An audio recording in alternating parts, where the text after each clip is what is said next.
Hey, what's up guys? So I'm going to show you the fastest BEAD breaker with a Harbor Freight tire remover machine. Okay, so I made this modification, the one that holds the wheel against the thing, and then I put a little bit of support behind that one because that's the problem. And I'm going to show you how fast that is. It's laying there, and just look, with one hand it's going to break it.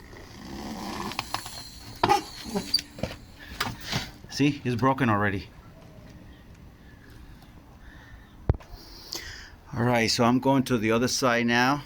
See what the modification is holding it against. See how easy that is?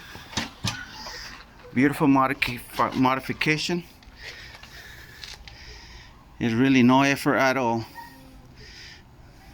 Harbor Freight tire changer modification. If you like this video, subscribe and thumbs up.